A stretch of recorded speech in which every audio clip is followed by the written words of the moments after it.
Hello, welcome to Staring Down the Storm, Autism Advocacy in America. I'm your host, Tabitha Ziegler.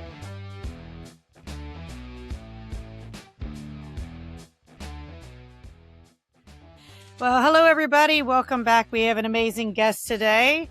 Chelsey, introduce yourself. Hi, I'm Chelsey Hockett. I'm running for Congressional District 5 here in Texas. And I've got kids with me.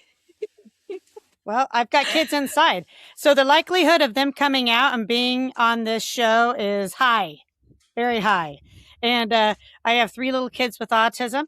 So, there's nothing like living the real life of trying to campaign while parenting. So this is actually pretty appropriate. Yeah, it's not easy. No, not at all. So what are you drinking? Diet Coke, because I've already finished my coffee. And Right. I get dehydrated with more than one. Well, it's hot down there anyway, right? Oh, yeah. I was like, I also have a gigantic water. Perfect. So, well, speaking of hot, let's just dive into it. Did you see that video that came out recently of that guy trying to walk with his kid and police officers took him to the ground? No, I did not. Yep. I'll send it to you. But because we are talking about a lot of bad things in the U.S., which is why I imagine you're running, especially being in Texas. Let's talk a little bit more about that and your feelings on ICE and immigration and racism and bigotry and the lot. Yeah, that's a lot of opinions. Yeah, hit it. We'll start. So I grew up in a pretty heavy immigrant neighborhood. We had a lot of immigration in from Central America when I lived in Maryland. My best friend was, her mom was Guatemalan, her dad was from El Salvador. And from there, I moved to Pennsylvania, which was very white. And then when I was 15, we moved to, well, I was 14. It was just before I turned 15. We moved to Texas. And in Texas, it was very diverse. And I went from a public Texas high school with like over 1,000 kids in each grade. I'm sorry, the incoming freshman class when I graduated was over 1,000 kids. That was the biggest one that they had seen. And my class was 776. So it was a big school. And we had people from all over the world that were there. And from there, I went to Texas Women's University. I was an orientation leader. I was in the minority on my little team. So for me, immigration has always been a big, just hard line for me because I have literally grown up with immigrants. My mom, or my stepmom, is from, her mom immigrated over here from the Philippines. So just seeing the cruelty towards people that have come into the country and are doing everything they can to contribute to the economy, to make a living for themselves, to just make everything better, to bring amazing food and culture and just something different into every community. I have a really hard time with people who don't like that, especially in Texas, because it is so diverse. And we have this restaurant called Chris and John's in Addison, and it's a Mexican Asian fusion. It's a Vietnamese. It's incredible. And just seeing stuff like that makes my heart extremely happy. And then we turn around and we have bigots that are absolutely trying to destroy everything that we have created, that they have created, the culture, the kinsmanship, like all of it. And so I have a really hard time with that. And then I also have kids in Texas public schools, and I'm telling my child, one of them that's in school, hey, your classmates might disappear. When we have kids, like our parents will drop their kids off at school and then get arrested after leaving the pickup line. We have officers that are harassing the same families over and over again. The kids are having to go to school with their important documents that you should not be losing and should not have anywhere but like a locked box in your house. They're taking it to school because they're afraid that they're going to get arrested and they're going to get picked up. And I live about 30 minutes from downtown Dallas, and DFW actually has like the highest number of immigrant arrests. They're trafficking people in and out of the Love Field Airport. They are working with like the FBO companies and everything that they have in Plano, and they're literally trying to hide the ICE agents and the deportation flights. But they're going on like the Delta out of Love Field. They're going on like the smaller airlines and stuff too, and they're going in between the the detention centers, but they're also deporting directly out of that airport. And we have an insane amount of groups that just cater to these families that are getting separated, from providing groceries to the families after somebody gets arrested, from going to immigration court from like with them, getting cars back and forth to their houses. We have kids that are alone and needing just anybody with them to support them during immigration court because their parents have already been deported. So it's really scary in Dallas, if you are not a citizen. And then it's just scary in Texas in general, because I mean, we have Dilley Detention Center, we've got the Prairie Land case where, you know, somebody got sentenced 100 years, somebody got sentenced 30 years, and the 30 years was literally just for providing know your rights information to immigrants. They had zines on them, and that's it. And they got 30 years in prison, and it's not making national news. It's not going anywhere else. So we're literally sitting here with people getting 30 years in prison for trying to help immigrants know their constitutional rights. And Texas right now is a very scary place to be for helping immigrants, for being an immigrant, for literally not being white. I mean, we even have Carmelo Anthony's case that just broke the nation, and we have a lot of other stuff that's happening as well with that. So it's not a fun place to be right now. I would imagine not. And that's sort of why I asked you on, right? Because we've got an interesting history up here too. And for those of you that don't remember, I also ran for Congress, and I'm from Indiana. So we've got a long history with the Klan. We've got Greg Bovino that's coming up here August 1st to have a mass deportation rally. So, yeah, I mean, all this racism and all this bigotry is stirring the pot and dredging stuff up from a long time ago that I think a lot of us, we thought it was farther under the surface than what it actually was. And, that's really disappointing. Like, you just scratch it, barely touch it. And it's just lost from my girlfriend. Right. See, here come my kids too. Here, take Yeah. But yeah, I mean, I think that's why it's so important that you have moms out here doing the thing, right? Because we're the ones that are always ending up taking care of these people in one way or another. Mommy. Yeah. And we're seeing, well, one, just an increase of moms on the ballot in general right now throughout Texas, from our governor to our governor or lieutenant governor. I don't know if you know who Holly Taylor is. Holly Taylor is literally, she's running for a judge position. It's on the Supreme Court justice. It's for the Criminal Court of Appeals, place 9. And she is going to every single county, working the entire way, like up and down the ballot, getting to know every single candidate in every single area.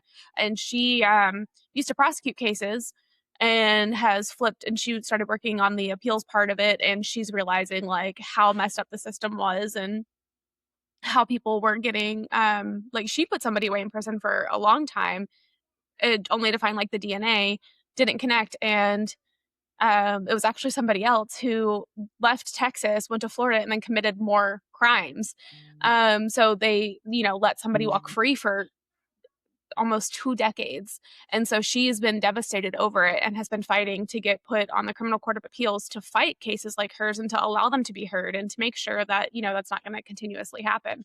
But we have moms up and down the ballot, from the House districts to the Senate districts to the congressional districts. We have an insane amount of moms running because moms are, they're tired of seeing kids hurt. They're tired of seeing kids starve. They're tired of seeing kids bombed in other countries with our tax dollars. Like they're sick of the death that's coming to children because of far right wing politics. And I mean, we know it's been happening for centuries. Right. Unfortunately, this is the time that everybody jumps in, but we got a lot of moms. well, yeah, but that's important, right? And I think it's important to have these conversations. And honestly, yes, we tried to do this yesterday. It didn't work out with our kids. And here we are with our crazy children again. And I do think you need more moms in office that can think on their feet, speak about issues that matter, but ultimately are leading with humanity. So let's talk a little bit more about your origin story, because we had a very interesting conversation off camera about how you became who you are today. So why don't you enlighten us a bit on what your journey looked like?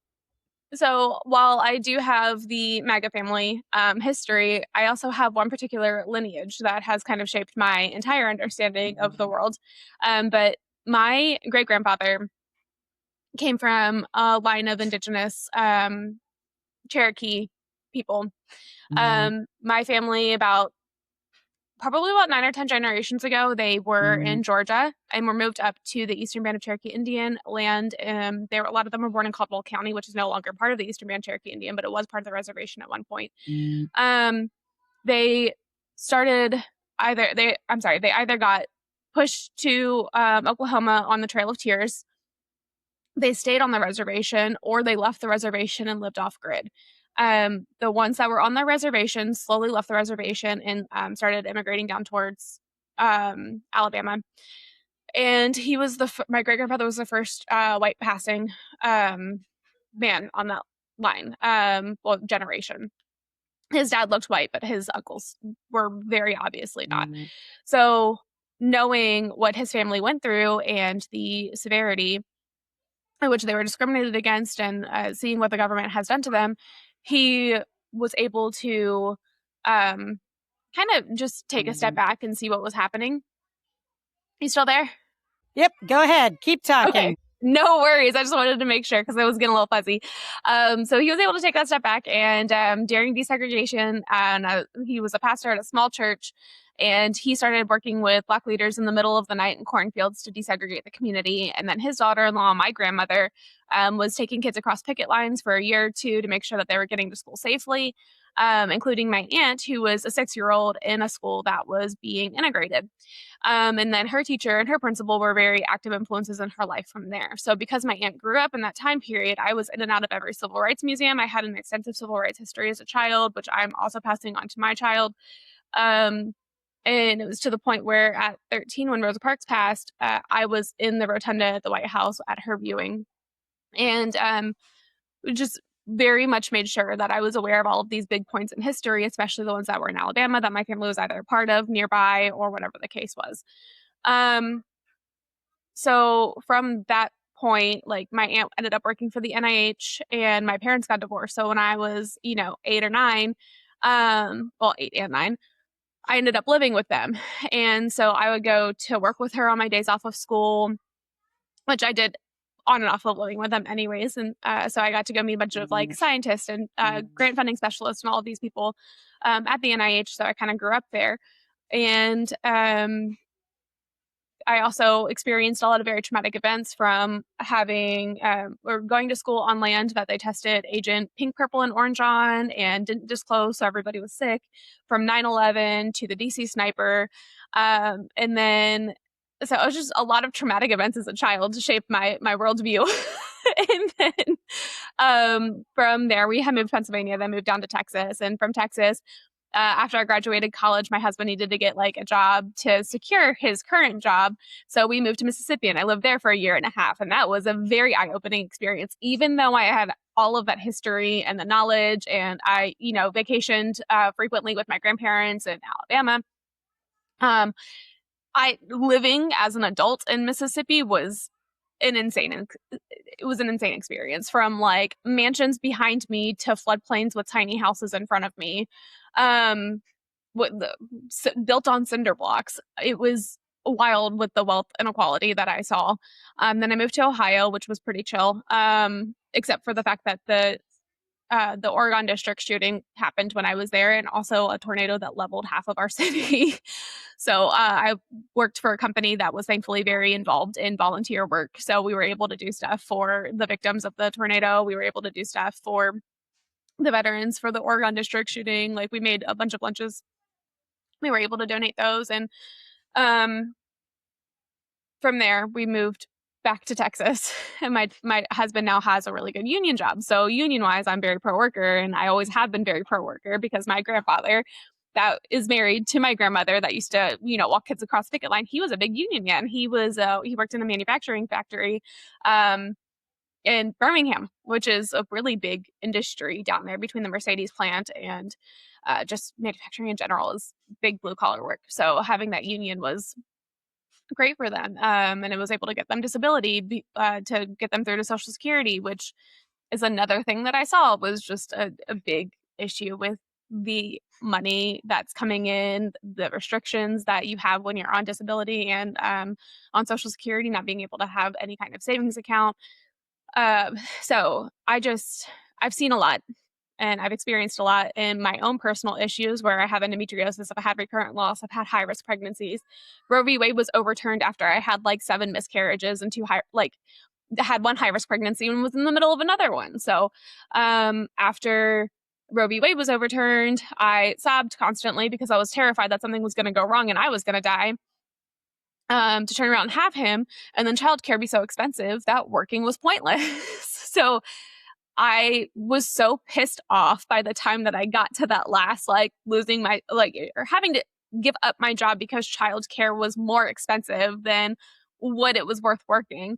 And I just vowed that I was going to fight. So I showed up, I organized protests, I got involved, I went to all the counties, I was in and out of the groups, I was talking to people, I was getting to know people, and I had a fire in my soul that they recognized and they pushed me to run. But I mean, it was even to the point my congressman took a picture of me holding my child at a protest that I organized against him and blasted me all over the internet for bringing a baby to a protest. And I was like, all right, I'll show you what we're going to do next. I think that's hysterical, actually, because I took my 3 disabled children to DC with me in March 2025. I just took them again. And, now I've started to speak out a little bit more on social media because now I'm no longer a candidate. So now I'm a civilian, so I can really let loose. And I've really started to have big conversations about racism and bigotry and, the Klan and stuff like that, because I'm like, you know what? We cannot fix the problems that we have in this country if we're not willing to have those hard conversations. So that's why I very much respect what you're doing. But I also think that some of us didn't lick it off a stone, if you will. Like your family history, the experiences that you had. Luckily, you had an aunt like that allowed you to have access to see the inner workings. And now that you can make an impact, you're doing that. So let's talk about your platform a little bit. I know you mentioned endometriosis and we've talked about immigration. Let's go ahead and talk about Israel while we're at it. Okay, let's go. Do you want me to start the conversation or do you have guided questions? No, I'm just going to let you, we're going to do free range here because I think we very much probably align. And part of this is trying to get people to see who you are as a person. All of us, we can do things, we can say things, but I think people get a different impression of us if we're having a normal conversation. So this is just 2 moms that one ran for Congress, one is currently running for Congress, and we're telling you why we're doing these things and why you should vote for her. So I grew up in the Christian nationalists, like Israel was like the top tier kind of thing for a long time. But my mom, after infidelity and possibly people in the church being involved, kind of like dropped out of the church. So I was able to start forming my own opinions, right? So when I was in high school and we started talking about like world religion and all that kind of stuff, it started in middle school. I'm not going to lie to you. Like I just had a lot of opinions and I had a lot of philosophies and I used to drive my mom absolutely insane because my mom was very much raised in Christian nationalism where it's like Christianity is the only way and it's this and everybody else is going to hell basically. So I'd have these big conversations with my mom and it used to piss her off. And we have since had these conversations again and she's more understanding of everything and she's a lot more like chill about it. So I'm not bashing my mother, I promise. But we really just, we started pushing that way. And my eyes were more open after October 7th, being able to see everything, right? Because they were able to live stream like what they were going through. And our media, of course, blocks everything. So I am late to the party, I will tell you, but I watched those videos of kids screaming and hugging their parents while, putting my child down to sleep. I watched those videos while brushing my daughter's hair and seeing kids decapitated on screen. I have seen more dead children than I've ever seen in my life. Over 50, it's like 51% of the population is children that's being attacked currently because of the pure death and destruction that they have seen for decades. And I put it to myself to start developing like a full understanding of the history of the nation and everything else, listening to podcasts with historical information, reading books, doing everything that I could to really understand what was happening over there. And it has 100% flipped my entire view of the world. And it kind of like shook us to our core how much that we could just ignore that. But knowing that, you know, we can also ignore the genocide of Native people, that we can ignore what we did with slavery, that we still have systems that are working against people. It makes sense that we can also ignore the fact that our taxpayer money is literally going over to fund a genocide. So, you know, of course, my views on everything continue to develop as you get more and more education. But knowing that, like, we have these solutions that are just fantastic, like the two-state solution, but nobody will let the Palestinians defend themselves. They have no real protection. They don't have anything else going on over there. So how are you going to have like a two-state solution when you literally have no presence to protect an entire country on one end and then a massive military on the other end that is funded by us, that we have just integrated complete forces with? But we were already over there. Our troops were already over there. Their troops were already over here. Their troops were training ICE officers. And they were using similar forms of torture on the detainees that we have here, and the Palestinians and the flotilla members and the people that were trying to help there. So I've been watching and watching and watching, and it is such a dire situation, and they are so close to extinction. I mean, like watching them watch the World Cup literally sitting on rubble. There was a bombing at an apartment complex yesterday that killed at least 8 people, one kid's entire family, and he wasn't at the apartment, so he does not have a family at all, and he was like 10. And the double taps on journalists, on aid workers, on hospital workers, it is horrifying. And seeing like the white phosphorus bombs coming in, I don't want to see that anywhere. I watched Hotel Rwanda growing up. I learned about the Holocaust growing up. I learned about all of these horrific events growing up, and to sit there and think that I can't do anything. I mean, we watched Sudan just be horribly treated. We have the Democratic Republic of Congo that how many rapes are happening in a day? It's an insane amount. And then the kids happening to babies Yeah. and small children. Yeah. That's happening here too.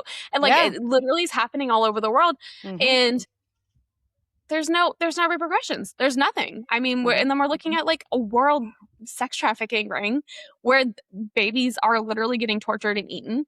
And I don't know what to do as a mom. I'm about to start crying because how can we treat any of our children like this anywhere in the world and think that it's okay? And so that's my big fight, is making sure that these kids are okay, can grow up, that they have parents to grow up with. Okay, I'm going to take me so I don't start sobbing. I'll take over for you because I get it. I do understand. And I put out a video that went kind of viral for me, you know, because here I am, just a normal lady, just a normal mom, basically living amongst bean fields, right? That I'm watching this stuff in 4K and I'm like, what in the fuck are we doing? Like, how can we say that we're humanists? How can we say that we're humanitarian, providing humanitarian services? You know, how can we cut USAID? How can we watch these babies either, you know, dying from bombs, from AIDS, from, you know, preventable diseases and all these sort of things? Meanwhile, I have my small children that have autism that are lacking services that basically they want to put in a camp. We're starting concentration camps again. I mean, Jesus Christ, like, how far do we need to go before we get people activated? And this is why I'm thankful that I've met some other people that are very like-minded. I think we should be using strong language right now because it's required. And those people that are pretending like nothing's going on, they need to wake the fuck up. Yeah. Yeah. It is extraordinarily scary right now. It's been extraordinarily scary, and we've been protected from a lot with our media, and I think our media is very complicit in the fact that we have all of these horrific things going on around the world. I know at some point we had more real journalism, but I know that there's always been a very strict, like, we're not showing the people this kind of thing. Yeah, we've been propagandized to death. You know, we actually share that in common with Native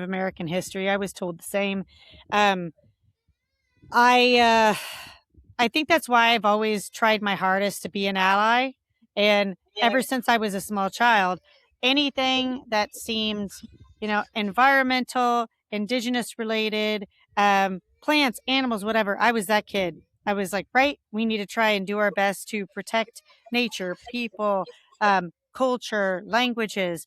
And coincidentally, I ended up going into languages into college.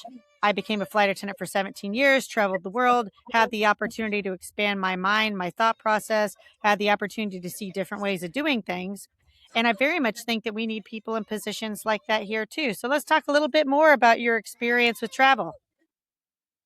So travel, I like traveling. And I have more to get into, I promise. And that's it's like, that sounds like such a, like, I was very thankful for my family's position because I was able to travel some through Central America. I've been to Mexico.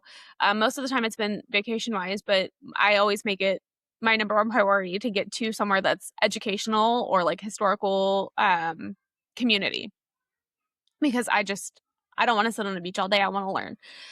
So I did that. I actually, language wise, when I was in high school, I took Latin and I went through Latin 5. I was terrible at it. I really was. It wasn't an AP skill of mine. I loved my teacher. I loved the class and I loved the history that I learned from it. So I stuck with it just because that is something that I loved. And because I did that, I was able to go to Italy, and I took 9 days and we went all over the country, and we, we talked about Rome, which I get really into, like the Roman, colonization a lot with people, and what they did to Britannia, what they did to Turkey and the Middle East, what they did to Egypt, and all that kind of stuff, because I think that's really important, because that they kind of set the standard for colonization. And the fact that they used to literally throw people from other countries into dungeons and then use them as bait in the Colosseum. And I don't think, because everybody gets the gladiator, but they don't get like the behind. Anyways, so I was able to see a lot of how people lived when we were there. And I just recently spent a couple weeks in Europe as well, because my sister-in-law is a complete badass. And at the age of 33, she got into the women's masters tournament for ultimate frisbee after having 2 kids, and I'm very proud of her. And so we went and we watched her. We helped out with the kids, and we were able to go through. But I experienced the heat wave and the lack of resources that they have to be able to cool down, because year round it's not something that's needed, and it comes up for like a week or so. But this is the worst one that they've had, and people died. And it was like 90 degrees in the middle of the night, no fans, no AC. You've got cold water, no ice, like, and it was really rough. I will tell you that I now know, if I lose the electric grid, which I am terrified of, being in Texas, I'm not going to survive that. I'm not going to be the first one to survive, I'm going to be one of the first ones out. I'm not going to lie. That was a horrific experience for me.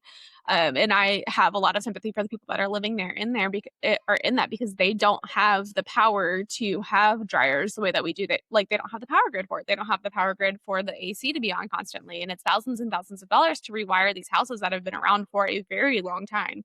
Some for centuries, some for thousands of years. I went into a pub that was founded in 1189 AD. Like, that building had been around for a while. You can't wire that for air conditioning. So I think people forget, like, the historical aspect of a lot of these places.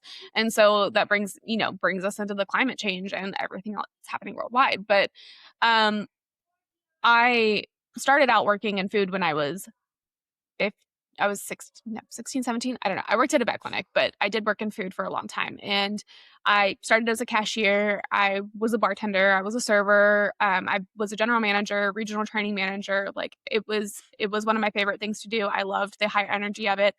And I saw people from, their first job to their last job, to having children, to having grandchildren, to having struggles with medical care, to having struggles with all of this. So I really got to see, like, the humanity and the inhumanity of the system that we live in and we work in.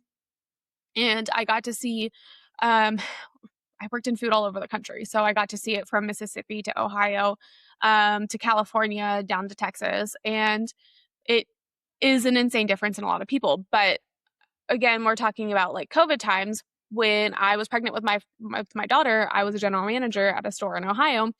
And 2 weeks before I had her, my store shut down and they took away my health insurance.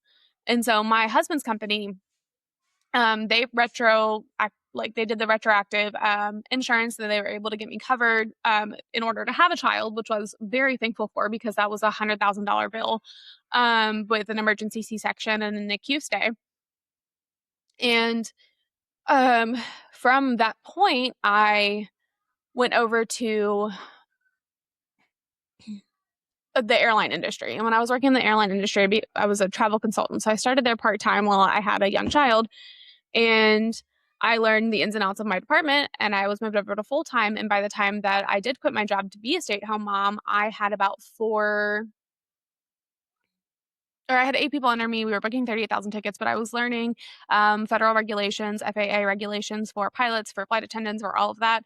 So I was able to get in and out with that. I moved over, or we also worked with government contracts and the DOJ, and then we worked with union compliance and all of that as well when I was there. And that's something that I really love doing. I was very, very good at my job, and I'm very upset that it stopped. But I was also able to look at corporate airlines and policies that they have, and how they help people across the country, how they don't help people across the country, and what to expect out of that. So I got a really, really good look at the aviation industry on 2 different aspects, from working for a headquarters for a cargo airline and working extensively with the corporate and customer side of airlines. And so when we have these big devastations, like seeing the policies that were put in place to protect consumers be absolutely just like disintegrated by the Trump administration, was very eye-opening. And I knew exactly how that was going to affect my old position and the people that are traveling that have no prior knowledge to what they were allowed to have, what they were allowed to ask for, and all that kind of stuff too. Just the corporate, protecting the corporations over the people. So yeah, that was a mouthful. That was a very No, that's fine. I very much appreciate it, because here I was just thinking, wow, what are we going to do with all of these kids, with all of these people? We're going to be using examples from all over about how we're going to build policy. And a lot of that would be from watching how other people are doing things in other parts of the world. So, a lot of what you mentioned, I think, is very relevant. Yeah. So let's talk a little bit more about what you would put in place in Texas. Hey, Mommy. In Texas specifically? Because I feel like the congressional position kind of affects nationally, which will affect Texas. But a lot of the things that we need to put into place is just power grid, just infrastructure. We had the bill to be able to increase the amount of solar and wind power that we had in Texas, and it was more subsidized by the government, so that way it was more affordable for the state. We weren't using as much, even though we have a massive surplus that our governor refuses to use. And they were able to really support the energy grid for the first time. For the first time since the 2021 power outage that killed over 700 people during the middle of a snowstorm. We actually had support, and we didn't have the rolling blackouts that they like to act like we didn't have. And we didn't have our power going out in the middle of the winter. We didn't have our power going out in the middle of the summer because it was overloaded. They still ask us, even though they want to act like it's only a Mamdani thing, to keep our AC at 78 when we're not, or when we're home, and at 85 when we're not.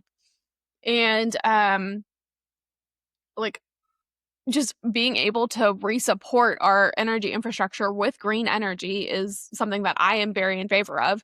But I also come from an area where that green energy was put wherever they wanted. And it was taking over usable farmland, and it was right next to houses, and it was next to everything else. So I believe green energy, very important with zoning and regulation.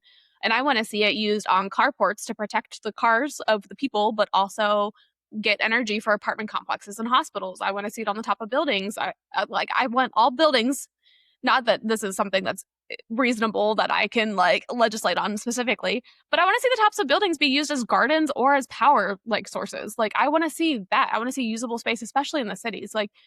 DFW is the concrete jungle. I know they talk about New York doing that. DFW is insane. There's literally something going on right now to replace glass on the buildings to quit killing all of the birds and our wildlife, because we have so many glass skyscrapers and the birds can't, there's no distinction. They have campaigns to turn off your lights so that way birds aren't attracted to them and they can fly at night. Like we have no environmental regulations in Texas. Like they've just like cut everything. So people, it's a free for all. I mean, we even have this one's one that is not well known nationally, but we have an aquifer in our district. It's called the Carrizo-Wilcox Aquifer. And we have a billionaire right now that's suing East Texas counties because they will not give him access to it. He wants to drain 15 billion gallons a year out of this aquifer, which is going to dry it up. And that aquifer provides water for our farmlands, for our East Texas communities, for a lot of families. And he has filed in every county to get access to this. He has been fighting and fighting and fighting and fighting. He has drained resources in our community. A billionaire is draining money out of the taxpayer systems. And he is now suing them, and they don't have the money to fight him back. So I don't know what's going to proceed, but if this gets to federal courts and it rules in his favor, it's going to destroy Texas water, because billionaires are going to be able to access it and not have to go through all the things that he's gone through. But we also have another billionaire that had our congressman declare eminent domain when he got into the state house back in like 2012. And they're trying to condemn land. They're dumping water and land. They've closed off and privatized a bunch of stuff that used to be public land that people could go on and they could hunt and they could fish and they could do whatever. And then they're condemning generational land that's been in their families since the 1800s to try and take it from them to be able to build whatever they want. But they control the municipalities. Like 5 billionaires control the municipalities in this like square of land. And there's a fifth of an acre that the main guy and this, like our congressman, trade back and forth constantly. Like they literally watch the property sale, and every time it goes, like it gets flagged in the community. And that guy that was responsible for declaring eminent domain was behind the Hutchins human trafficking warehouse that they had in South Dallas that did get shut down, but would have doubled the population of the town with zero infrastructure upgrades, and housed not only the immigrants that they were trying to arrest, but anybody that does not have a home living under a bridge in Dallas, because they refuse to fund anything for the unhoused. And so they're just arresting them. So we have these 2 billionaires in East Texas that are literally destroying everything, including our water, including our energy, trying to like put people in warehouses. And they're just facing zero repercussions in Texas. Like there's absolutely none, because we have 2 other oil billionaires that are all in Abbott's pockets. So they're all just colluding to literally steal our resources here. And it's an A-OK situation for our congressional representative because he's part of it. Well, I think most of them are a part of it right now. I just saw one of our congressmen in Indiana get shouted down the last couple days, which was actually nice to see, because I was like, finally, you're having to hear from a woman that is upset with you, that is trying to tell you that you're not listening, you're not doing the right thing, and you're not standing up for people. So I very much appreciate that we're getting more people like you in there that are actually willing to stand up for people and actually have the background to do it. Is there anything else that you'd like to mention today? Because I know we've talked about a lot. I know you've got kids to get back to, so I don't want to keep you too long.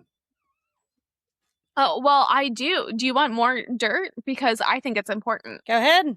So I was talking to somebody that's running for the Senate District 3. His name is Bobby Tillman. And we were talking about the data centers and stuff coming in, taking the water from those same areas that we're already struggling with to keep water in. And he's getting a data center backed up to his property that he's had in his family since the 1800s. And our conversation went into an entirely different topic, which is where one of our counties, Henderson County, they are paying their county commissioners a combined salary of over $1 million.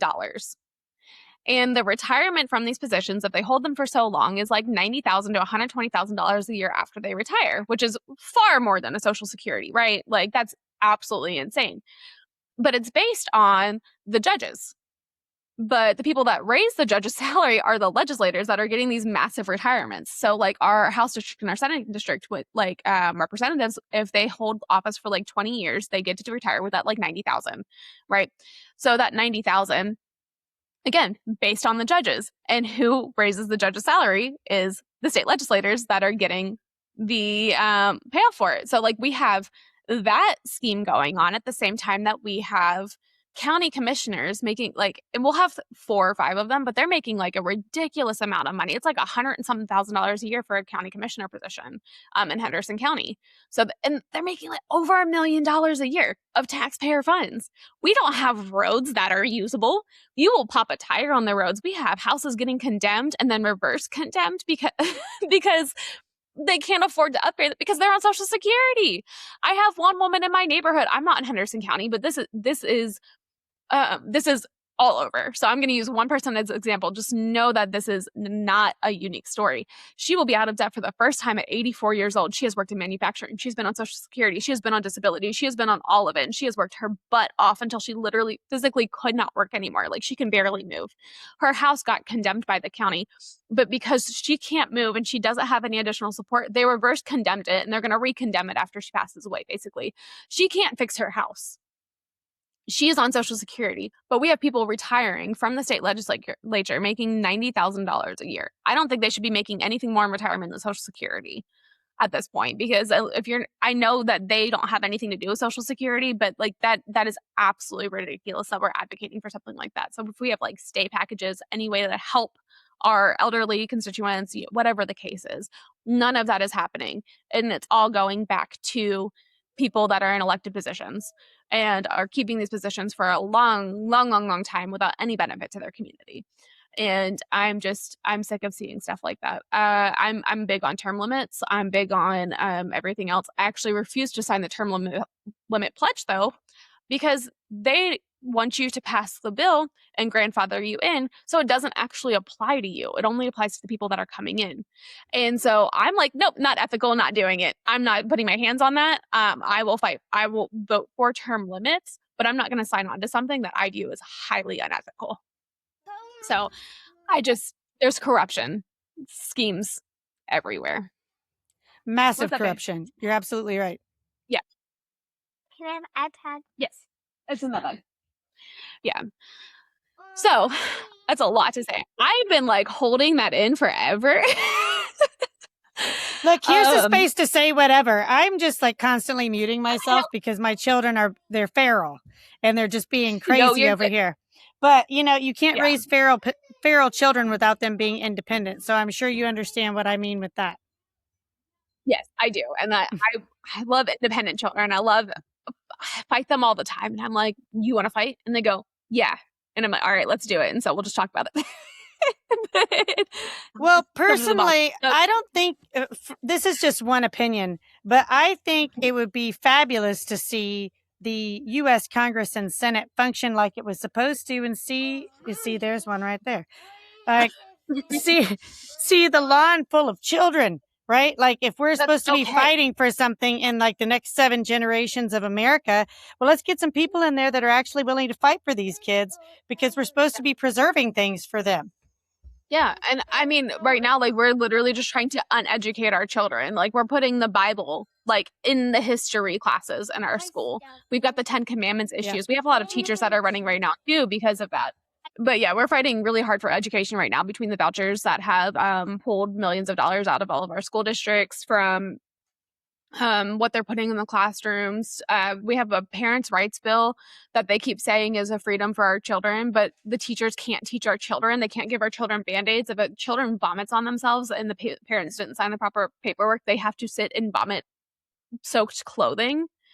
It's a mistreatment of children, and it's neglect in the schools is what the parents' rights bills are. But like Republicans love to pass these things and then they turn around and go, look, it's failing. The system is failing because you're putting legislation in that's literally failed. Yeah, it doesn't seem to matter what kind of kids, right? Like especially trans kids. Let's just pick some very small group of people and try and vilify them and ostracize them instead of actually doing something for them. Let's create mass hysteria and mass fear to what? Yeah. Oh, line our pockets. Oh, and the big thing in Texas was, okay, thank you, litter boxes in the classroom. Like, that's not even sanitary. Of course, there aren't litter boxes in a classroom. No teacher is going to let a child take a crap in the middle of a classroom. Like, that's not happening. And it's fully just chaos. And it's still used. Like, there's Well, no they common don't. sense They behind don't want using it. people. I think this is their real fear, right? They don't want us to teach any of these kids critical thinking. They're No. terrified of that because if the mass populace, if they are educated just enough to be able to fully identify things like propaganda when they're being abused, abusive language, and Yeah. truly think that they might be able to do something about it, that's their worst nightmare. So that's where people like you come in. Yeah. Yep. So I mean, let's they're talk about creating all the workers and they're ways. creating people. Yeah, I was just going to say, let's just talk about all the ways that you're going to give it to them when you get into Congress. Well, one, well, I can't do anything about the state side of it, but I will be working with our Senate district and our House district nominees and our electeds to, I don't know, push any kind of education reform that we can into the Senate and the House for Texas, because that's absolutely insane and it affects my children that are in Texas public schools. So I want to be able to influence that for our local community, but also on a federal side of it, be able to send more funding to schools and teachers. I know CRT is a bad, dirty word to a lot of Republicans, but being able to like teach actual history is a really big deal. So restoring the Department of Education that Jimmy Carter worked so hard to implement in the first place is a big deal for me. So and it's one true form of equity that we have for our communities. I have 3 historic Black communities in our neighborhood, and we have a lot of unincorporated towns that are in Texas that were like freedmen colonies back in the day. So to be able to like bring education and money into their school systems, that way they have any kind of equity, is a big deal for me. As well as, you know, Dallas, we have Mesquite, we have Garland, but they have pretty good school districts. But our rural areas don't have as much going on. So, you know, being able to work back and forth with them.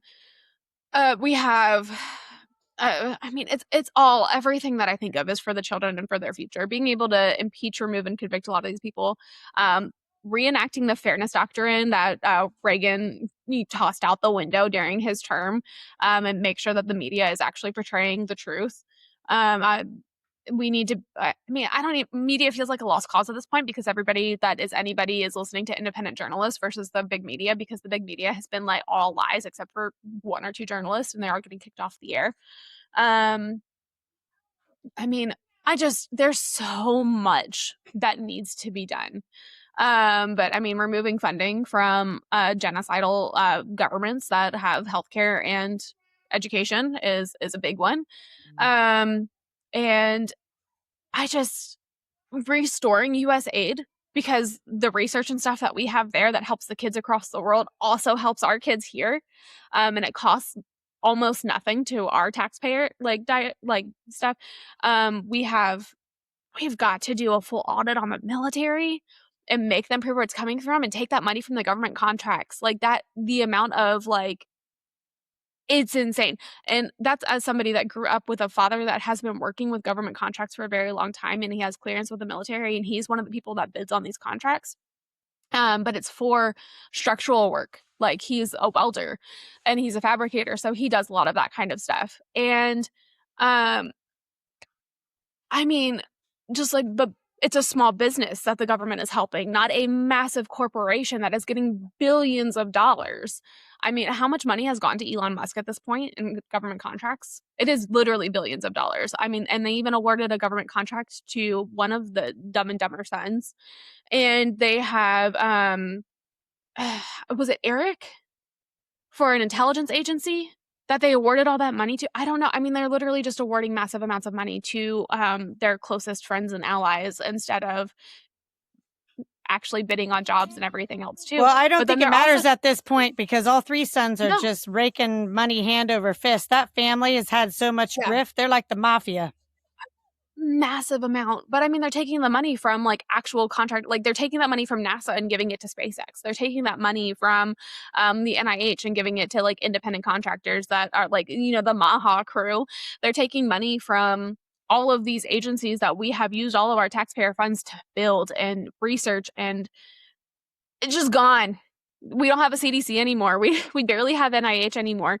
What NASA is getting defunded. We have it's absolutely insane. Like, and the money, not even just to Elon Musk, but it's also going to Jeff Bezos, who for some reason thinks that he needs to be involved in like astrophysics, the car insurance industry, the health industry, and, and everything else too. We have billboards where you can buy and sell a car on Amazon in Texas. We have billboards where you can go to Amazon for your healthcare needs now. Like, it is insane. Like, they are in every single industry, but like I'm privatizing a lot of these big industries is a big step. But that is what I want to see. I don't want to see healthcare privatized. I don't want to see prisons privatized. I don't want to see any of that privatized. There are too many incentives to screw over the people and to give that money back to the corporations and the board members and the CEOs. And I want to see an actual I want the PRO Act passed. I want a higher minimum wage. I want everything for the workers. I want to see workplace democracy again. I want to see some more worker-owned businesses, because while we do have a few in the country, we don't have a ton.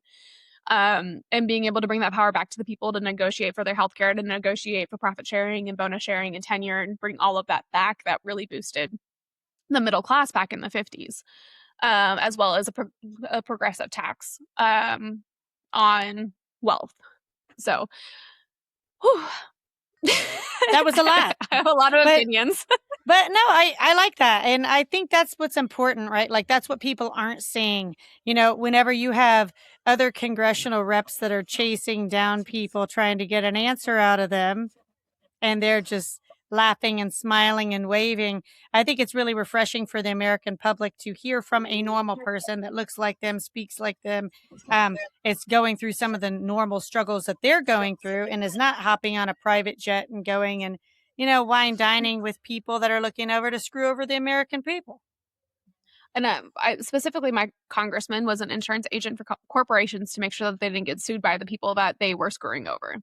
So he is literally just at all like levels. I mean, I went to Texas Women's University. It's not an Ivy League school. It's not one of the top schools in the country. It's not anything like that. And I graduated. I have my bachelor's degree from them, and it's in business, but I still have humanity. I didn't continue with it. I don't think I've ever really used my degree besides like the class, like the accounting and stuff, that I used when I was working in, I feel like accounting was the only thing that was really beneficial to me, in any of my jobs, but that was only a couple classes here and there that I actually used that for. But I still have my degree, and I used it, and I did not use it to screw over the people. I used it to advocate for more pay for my employees. I used it to advocate and for a change in procedure and policy that was hurting people. I used it to volunteer and work with, you know, the food pantries, the VA. We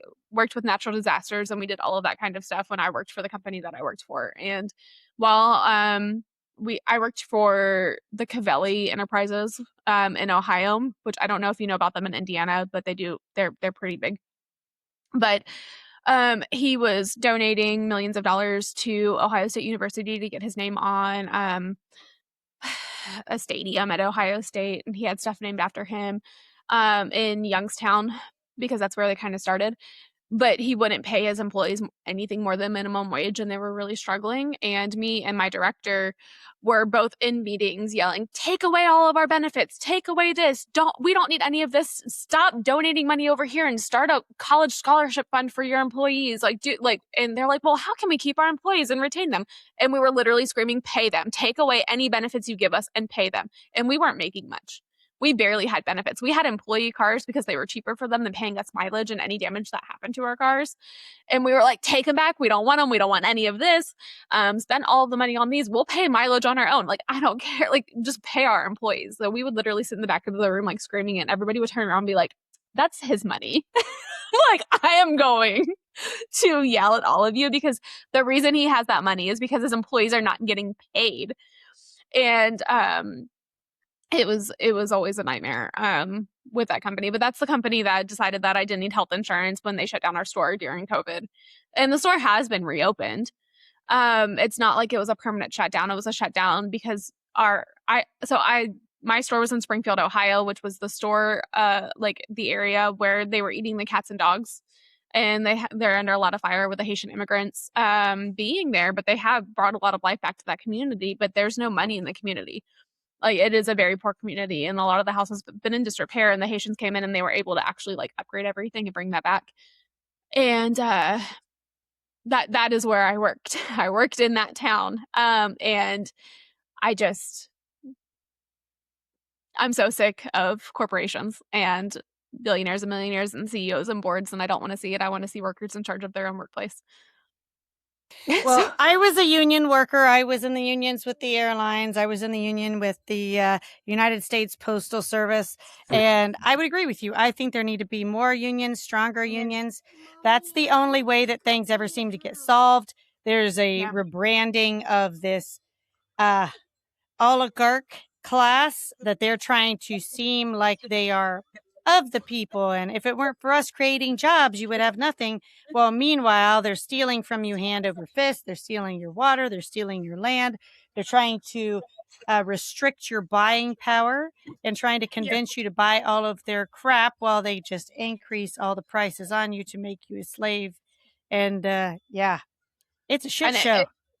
And then we're relying now, like with this administration, on the donations of the people that are oppressing society to continue to have our services, because they started the Trump like funds for newborns.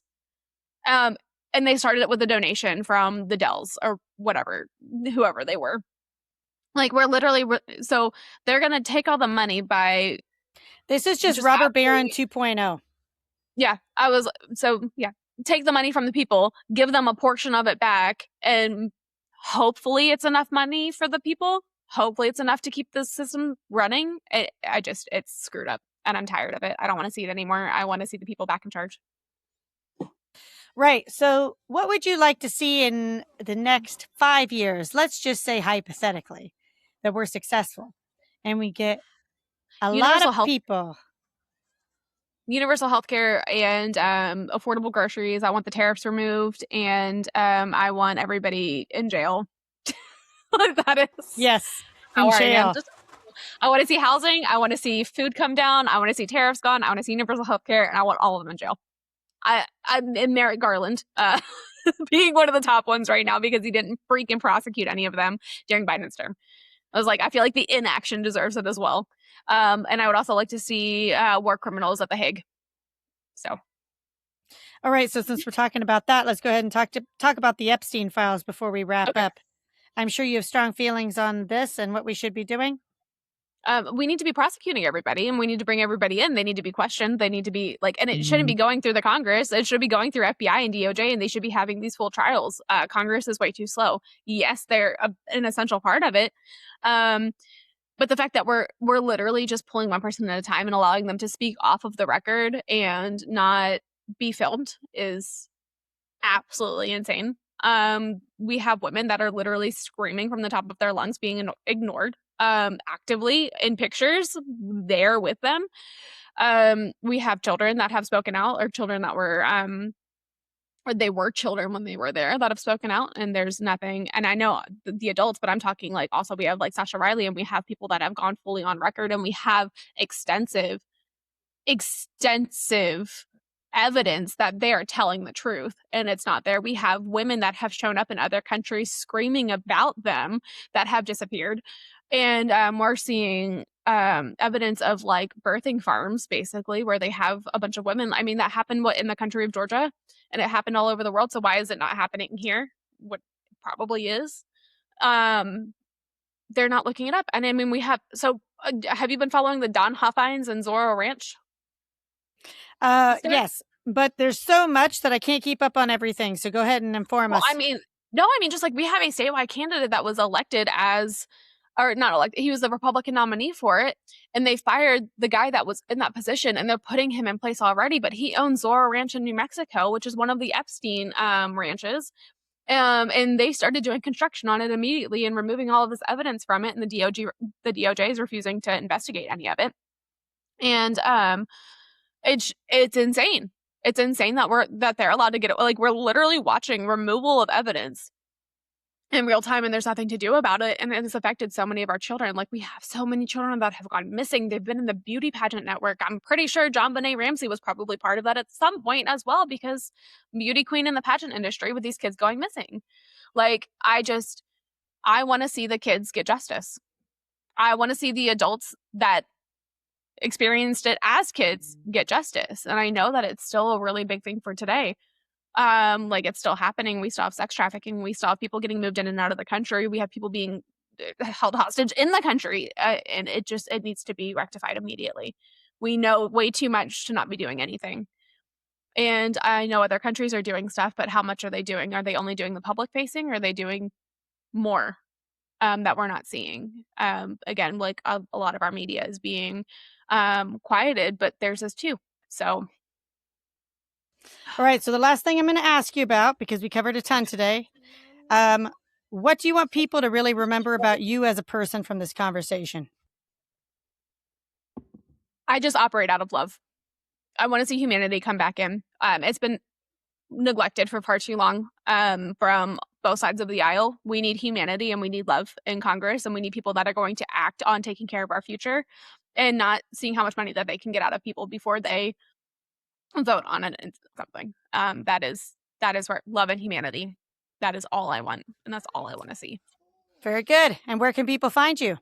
You can find me at ChelseyHockett4Congress.com, and on any meta platform is Chelsey Hockett for Congress, Hockett for Congress on TikTok. And I did finally get a Twitter, but I'm not gonna. I just wanted to monitor to see what the Republican sphere was doing. I deleted my last one after Musk took over, but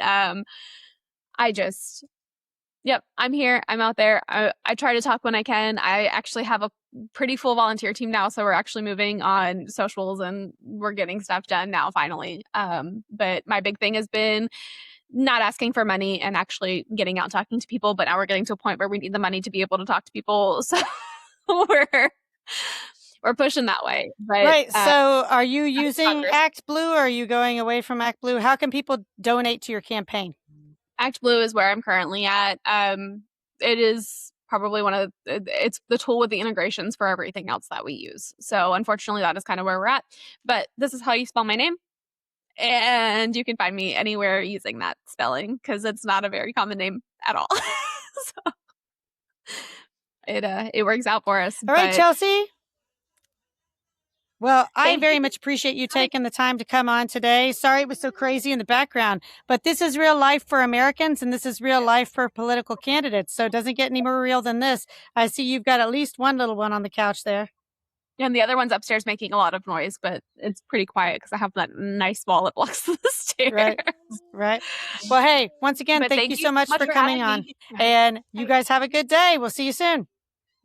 Bye. Bye. We are at a pivotal point in American history. We do not have the luxury to remain silent. Programs are disappearing every day. We hope that this podcast raises awareness and sparks a sense of advocacy in you. We all can make a difference. The important thing is to start. See you next time.